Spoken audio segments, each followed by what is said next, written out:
오늘 하나님의 말씀 이사야 62장 1절에서 12절까지의 말씀 중에 1절부터 7절까지의 말씀만 보도록 하겠습니다. 하나님의 말씀 이사야 62장 1절에서 12절까지의 말씀 중에 1절에서 7절까지의 말씀, 제가 가지고 있는 성경으로는 구약성경 1043면에 있습니다. 이사야 62장 1절에서 7절까지의 말씀 우리 같이 합독하겠습니다. 나는 시온의 의가 빛같이 예루살렘의 구원이 횃불같이 나타나도록 시온을 위하여 잠잠하지 아니하며 예루살렘을 위하여 쉬지 아니할 것인즉 이방 나라들이 내 공의를 뭇 왕이 다 내 영광을 볼 것이요 너는 야훼의 입으로 정하실 새 이름으로 일컬음이 될 것이며 너는 또 야훼의 손의 아름다운 관 내 하나님의 손의 왕관이 될 것이라. 다시는 너를 버림받은 자라 부르지 아니하며 다시는 내 땅을 황무지라 부르지 아니하고 오직 너를 헵시바라 하며 내 땅을 뷸라라 하리니 이는 야훼께서 너를 기뻐하실 것이며 내 땅이 결혼한 것처럼 될 것임이라. 마치 청년이 처녀와 결혼함같이 내 아들들이 너를 취하겠고 신랑이 신부를 기뻐함같이 내 하나님이 너를 기뻐하시리라. 예루살렘이여 내가 너의 성벽 위에 파수꾼을 세우고 그들로 하여금 주야로 계속 잠잠하지 않게 하였느니라.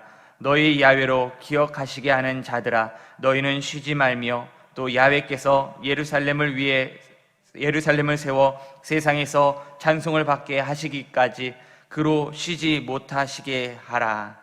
아멘. 할렐루야. 좋은 날입니다. 오늘도 주님 은혜 가운데 예배하며 기도하는 우리 모든 성도님들 가운데 하나님의 놀라운 복과 은혜가 가득하게 되시기를 주님의 이름으로 축원드립니다. 말씀 나누기 전에 어젯밤에 깜짝 놀랄 일이 있었습니다. 저희 밤에 이렇게 새벽 설교를 계속 준비하고 있는데 갑자기 큰 소리가 나가지고 깜짝 놀랄 일이 있었는데 그것이 무엇이냐면 저에게는 두 딸이 있습니다. 8년 차가 한 명 있고요. 그리고 4학년이면 몇 살이죠? 갑자기 생각이 안 나는데 11살. 예. 이제 11살짜리 첫째가 있습니다. 근데 잠자리에 이제 둘이 누웠는데 다툼이 있었나 봐요. 근데 이제 둘째가 뭔가 언니를 이기지 못할 것 같은 느낌이 들었는지 갑자기 울면서 이렇게 얘기하는 것입니다. 아빠한테 가서 다 잃을 거야 이러는 거여서 제가 순간 당황했어요.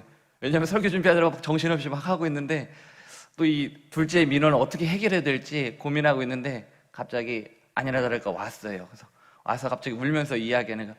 언니가 이렇게 했어라고 하면서 막 우는 것입니다. 그 모습을 보면서 달래면서 생각해 보았습니다. 이 아이에게는 가장 큰 사람이 누구일까? 이 집에서 나의 이 억울함과 이 민원을 해결해 줄 사람, 왠지 이 사람에게 얘기하면 나의 이 문제를 해결해 줄 사람이 누구일까 생각해 봤을 때 이 아이에게는 아빠였던 거예요. 그래서 아빠에게 얘기해서 막 이런 이야기들을 얘기하면서 억울함을 이야기하는 것입니다. 우리의 인생에, 우리의 삶에 나의 문제를 해결해 주실 수 있는 분이 계십니다. 나의 이 억울함을 풀어주실 수 있는 분이 계십니다. 오늘 그분이 우리의 하나님 아버지라고 말씀하십니다. 오늘 삶에 어떤 문제가 있으십니까? 염려가 있으십니까? 주님께 기도하시기 바랍니다. 그러면 주님이 우리의 억울함과 이 문제를 해결하여 주실 뿐만 아니라 해결하실 수 있는 능력이 있습니다. 오늘 주님께 소망을 두시기 바랍니다. 그러한 소망이 날마다 가득 임하고 그 소망 가운데 하나님의 도우심과 은혜가 가득 임하게 되기를 주님의 이름으로 축원드립니다. 저는 오늘 이사야 62장 1절에서 7절까지의 말씀을 통해서 예루살렘의 회복을 이루시는 하나님이라는 제목으로 함께 은혜를 나누고자 합니다.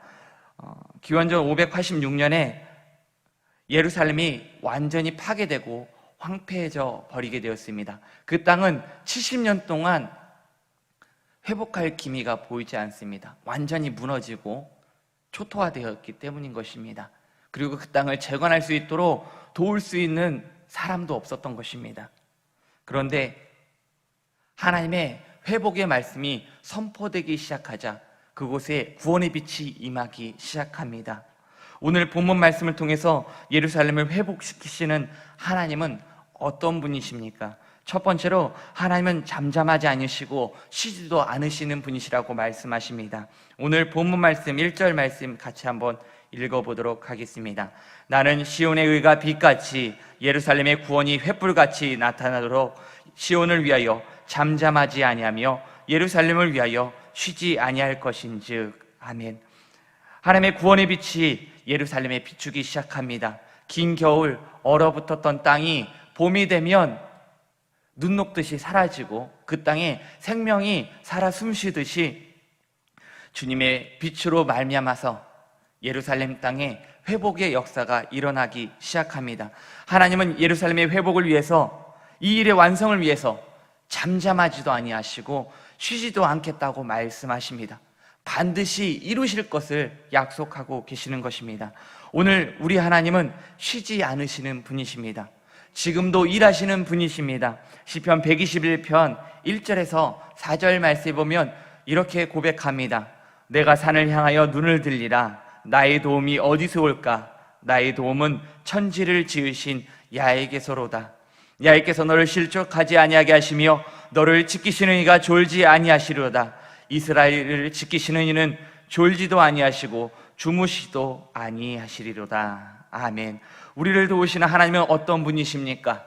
천지를 지으시고 다스리시는 하나님이십니다. 우리의 발걸음을 인도하시고 졸지도 주무시지도 않으시는 하나님께서 오늘 이 시간 우리와 함께 하십니다. 우리 하나님의 열심으로 인해서 오늘 우리가 주님을 믿고 오늘 이 시간 주님께 예배할 수 있는 은혜를 입게 되었습니다. 그러므로 오늘 또 계속되는 하나님의 은혜를 기대하시기 바랍니다. 주님의 도우심을 바라보시기 바랍니다. 오늘 이 시간 그 은혜를 경험하게 되는 우리 모든 성도님들 되시기를 주님의 이름으로 축원드립니다. 두 번째로 우리 하나님은 어떤 분이십니까? 새 이름을 지어주시는 분이십니다. 오늘 본문 말씀 2절 말씀 우리 다시 한번 읽어보겠습니다. 이방 나라들이 내 공의를 뭇 왕이 다 내 영광을 볼 것이요 너는 야훼의 입으로 정하실 새 이름으로 일컬음이 될 것이며. 아멘. 하나님께 범죄함으로 멸망당하고 바벨론의 포로로 끌려갔던 그들을 이제 하나님께서 그 땅에서 이끌어내어서 다시 고향 땅, 하나님의 약속의 땅 가나안으로 이끌어 주실 것을 말씀하십니다. 이스라엘의 왕이신 하나님께서 하나님의 백성들을 향한 구원의 역사를 온 천하에 공개적으로 드러내기 시작합니다. 하나님은 그들을 구원하시고 새 이름을 지어주실 것을 말씀하십니다. 성경 속 인물 중에 하나님께서 새 이름으로 바꿔주신 사람들이 있습니다. 대표적으로 예를 들면 아브라함을 들 수가 있습니다. 아브라함의 원래 이름은 무엇이었냐면 아브람이었습니다. 아브람이라는 이름의 뜻은 무엇이냐면 존귀한 아버지라는 뜻입니다. 그냥 한 개인의 이름인 것입니다. 그런데 하나님께서 그 이름을 아브라함이라는 이름으로 바꿔주십니다. 이 아브라함이라는 이름의 뜻은 무엇이냐면 많은 국민의 아버지라는 뜻입니다. 하나님께서 바꿔주신 새 이름 안에는 무엇이냐면 하나님께서 이루실, 하나님께서 약속하신 그 소망이, 그 은혜가 담겨 있는 것입니다. 이 새로운 이름 아브라함을 통해서 하나님은 많은 민족의 아버지로 그 자손이 널리 펼쳐져 나갈 것을 약속하고 계시는 것입니다. 마찬가지로 하나님은 시온 땅, 그 예루살렘을 향해서 새로운 이름을 지어주십니다. 본문 4절 말씀 우리 같이 한번 읽겠습니다. 다시는 너를 버림받은 자라 부르지 아니하며 다시는 내 땅을 황무지자라 부르지 아니하고 오직 너를 헵시바라며 내 땅을 뷸라라 하리니 이는 야훼께서 너를 기뻐하실 것이며 내 땅이 결혼한 것처럼 될 것임이라. 아멘. 다시는 예루살렘이 버림받은 자, 황무지라 부르지 않고 어떤 새 이름으로 지어주십니까? 헵시바, 뷸라라 불리게 될 것을 말씀합니다. 헵시바는 기쁨이라는 뜻이고요, 뷸라는 결혼이라는 뜻입니다. 이것은 하나님의 기쁨이 그 이스라엘 백성들에게 있음을 말씀하고 있습니다. 이제 헵시바, 뷸라라는 이름처럼 이스라엘은 하나님과 결혼한 상태가 되고 하나님은 그들에게 기쁨을 두겠다고 말씀하고 있는 것입니다. 그 기쁨은 어떠한 기쁨이냐면 5절 말씀에 나옵니다. 우리 5절 말씀 읽겠습니다. 마치 청년이 처녀와 결혼한 같이 내 아들들이 너를 취하겠고 신랑이 신부를 기뻐한 같이 내 하나님이 너를 기뻐하시리라. 아멘.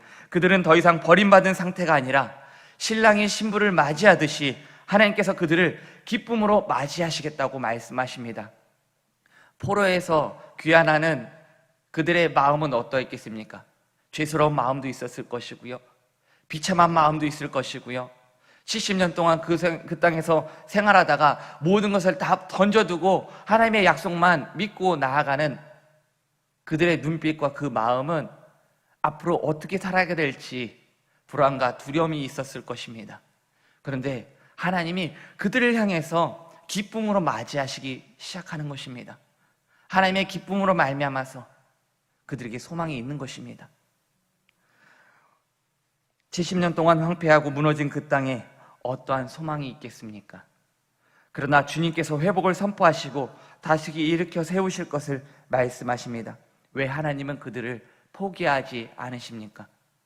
범죄하고 멸망당하고 하나님께 심판받았던 그들을 왜 하나님은 끝까지 포기하지 않으십니까?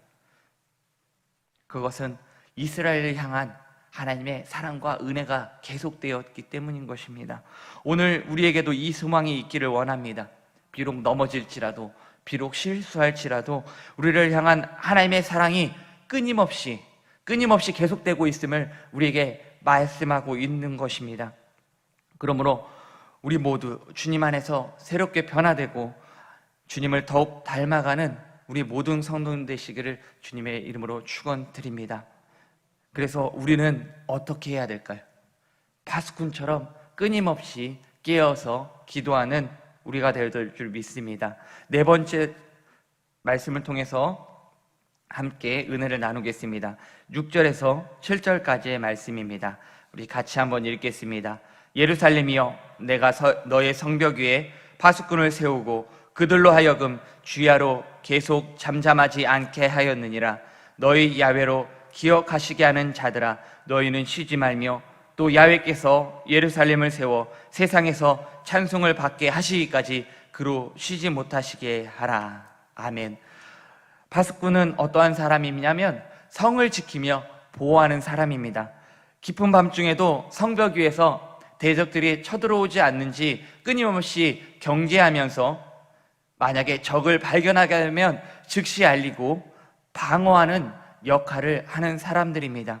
하나님은 예루살렘에 파수꾼을 두었다고 말씀하십니다. 이 파수꾼들을 향해서 무엇이라고 이야기하냐면 야훼로 기억하시게 하는 자들이라 부르시며 주님께서 우리에게 하신 약속을 기억하시도록 하라고 말씀합니다.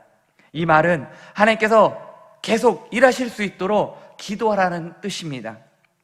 우리는 하나님의 약속을 믿고 포기하지 않고 그 약속을 이루실 때까지 끊임없이 기도해야 될 줄 믿습니다. 그 파수꾼의 역할을 누가 감당하고 있습니까? 오랜 시간 이 자리에 또한 각처에서 기도하는 우리 모든 성도님들이 하나님께서 세우신 파수꾼들입니다. 하나님의 약속을 기억하게 하는 자, 하나님이 일하실 수 있도록 끊임없이 하나님의 약속을 기억하게 하는 자, 바로 그 역할을 감당하는 사람들, 사람들이 바로 우리라고 말씀하고 있는 것입니다. 그래서 우리는 성벽 위에 파수꾼같이 기도함으로 주님께서 하신 약속을 늘 상기시켜 드려야 됩니다. 하나님께서 그 기도를 통하여서 역사하시는 은혜를 베풀어 주실 줄 믿습니다. 시편 130편 6절 말씀에 보면 파수꾼에 관련된 말씀이 있습니다. 제가 읽겠습니다. 파수꾼이 아침을 기다림보다 내 영혼이 주를 더 기다리나니 참으로 파수꾼이 아침을 기다림보다 더하도다. 아멘. 밤새 지친 파수꾼이 아침을 간절히 기다립니다. 왜냐하면 아침이 되면 이제 해가 밝아졌기 때문에 안전해지기 때문인 것입니다. 그리고 이제 교대를 할 수 있는 것이죠. 밤새 지친 파수꾼이 아침에 간절히 기다리듯이 우리가 기도할 때 주님을 간절히 기다리는 마음으로 기도해야 될 줄 믿습니다. 예수는 우리에게 이렇게 기도하도록 주기도문을 통해서 말씀하십니다. 나라가 임하시오며 라고 기도하도록 말씀하십니다. 하나님의 나라는 천국을 의미할 뿐만 아니라 하나님의 완전한 통치와 주권이 이루어지는 나라입니다. 그래서 예수님이 제자들에게 나라가 임하시오며 라고 기도하도록 하신 이유는 우리의 삶에 하나님의 나라가 실제적으로 임하기를 기도하라고 말씀하시는 것입니다. 예수님의 명령대로 우리가 이 기도를 해야 되는 이유는 무엇입니까? 우리 주변에는 아직까지도 주님의 나라를 경험하지 못한 사람들이 있습니다. 자유케 하시는 예수님의 은혜가 없어서 죽어가는 영혼들이 많이 있기 때문입니다. 그들이 예수님을 믿고 그들의 마음에 하나님의 나라가 임하시도록 기도해야 될 줄 믿습니다. 하나님의 나라는 예수님께서 이 땅에 오심으로 인해서 시작되었습니다. 그러나 아직 하나님의 나라가 완전히 이루어지지 않았습니다. 언제 그 나라가 완성이 되냐면 예수님께서 이 땅에 다시 오시는 그 재림의 날 하나님의 나라는 완성됩니다. 우리는 예수님 다시 오실 그날을 믿고 기도함으로 기다려야 됩니다. 우리는 장차 오게 될 하나님의 나라를 소망하며 살아가야 합니다. 왕이신 하나님이 우리의 삶을 다스리시면 우리 안에 하나님의 나라가 이루어지게 됩니다. 그래서 우리가 그분에게 우리의 주권을 넘겨드리면 주님께서 다스리심으로 말미암아서 온전히 하나님의 나라가 일어나 우리의 삶에 자유와 새롭게 되는 역사들이 일어나게 됩니다. 이제 하나님의 나라가 우리의 삶에 이루어지도록 그리고 반드시 임할 그 나라를 위해서 그 나라를 소망하면서 믿음으로 기도하며 살아가는 우리 모두가 되시기를 주님의 이름으로 축원드립니다. 주님의 나라가 다시 임하시는 그날까지 날마다 주님의 약속 말씀 붙잡고 파수꾼처럼 깨어 기도하며 하나님께서 쉬지도 아니하시고 주무시도 아니하시고 끊임없이 하나님의 열심으로 하나님의 나라를 이루어 가시는 것처럼 우리가 그 일에 기도로 동참하며 믿음으로 살아가게 되기를 주님의 이름으로 소망합니다. 기도드리겠습니다. 하나님 아버지, 주님이 잠잠하지 아니하시고 쉬지도 아니하심으로 우리가 구원 얻기까지 끊임없이 일하시는 하나님의 열심을 봅니다. 하나님의 그 은혜로 말미암아서 그 사랑으로 말미암아서 우리가 구원받고 오늘 이 시간 주님께 예배할 수 있는 은혜를 얻게 되었습니다. 하나님, 우리가 또한 하나님의 나라가 이루어지기까지 파수꾼처럼 깨어서 기도하길 원합니다. 우리의 삶에, 우리의 마음에 하나님의 통치가 이루어지게 하여 주옵소서. 그리고 세상에 주님을 알지 못하고 죽어가는 영혼들을 향하여서 하나님의 나라가 임하도록 우리가 기도하길 원합니다. 또한 복음을 전하길 원합니다. 주님의 놀라운 은혜로 채워주시고 또 잃어버린 영혼 만나게 하여 주시고 그들에게 주님의 나라를 전할 수 있는 지혜와 능력 더하여 주시옵소서. 오늘도 우리의 삶에 역사하시는 주님을 바라봅니다. 새 일을 행하실 주님을 기대합니다. 주님, 날마다 깨어서 기도하게 하여 주시고 주의 놀라운 은혜 가운데 믿음으로 살아갈 수 있도록 인도하여 주옵소서. 그 은혜와 사랑이 감사하여서 오늘도 주님께 귀한 예물 올려드립니다. 이 예물 기뻐 받아주시고 하나님 나라에 귀하게 사용하여 주옵소서. 드린 손길 가운데 복을 더하여 주시고 그 이름을 기억하여 주시사 30배, 60배, 100배의 복을 더하여 주시고 차고 흔들어 넘치는 복을 통하여서 어려운 이웃과 나눌 수 있는 나눔의 축복을 더하여 주옵소서. 오늘 시간 또한 깨어서 기도하길 원합니다. 기도 가운데 주여 응답하여 주시고 성령 충만한 복을 더하여 주시옵소서. 감사드리며 예수님의 이름으로 기도드립니다. 아멘.